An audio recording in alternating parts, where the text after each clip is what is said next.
Daniel Kariuki, KTN News.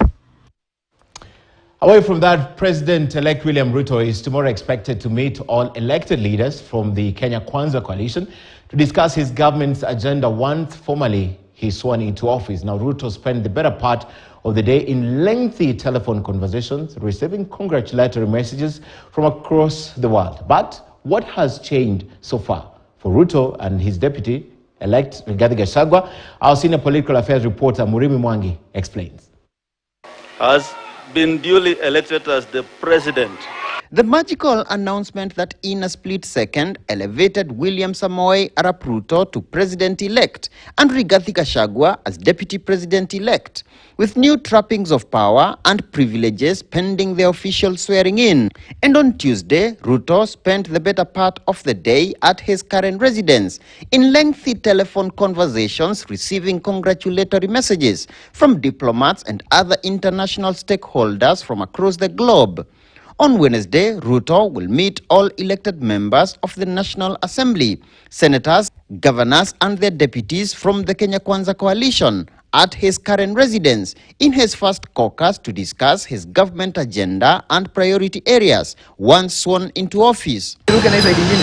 Yet a lot more is bound to change in the routines of Ruto and Gachagua. Besides their enhanced security, Article 9 of the Assumption of Office of President Act directs that the two should, at their request, receive security briefs from the relevant agencies. These include the National Intelligence Service, the military, and the National Police Service. Further, Article 11, subsection 3 of the same Act dictates that any public officer from whom information is requested by the two shall provide it within reasonable time.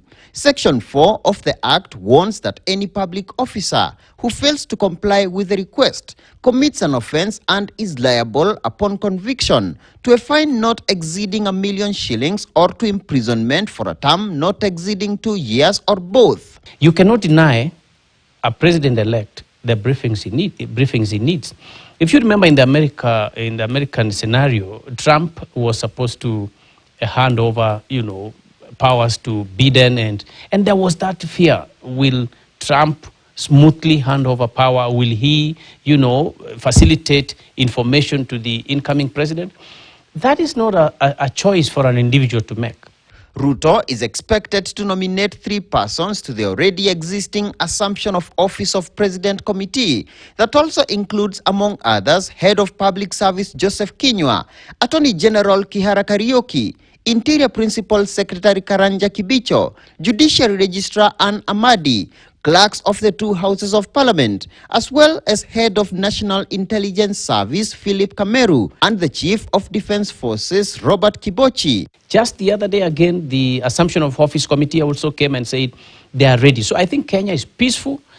Much as I've not had any other contradictory information, Kenya is peaceful, and I think all these processes will flow as and when that time comes. Murimi Mwangi, KTN News.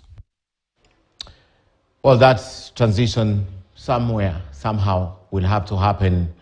With Azimio la Umoja One Kenya presidential candidate Raila Odinga indicating he will be heading to the Supreme Court to challenge the election of his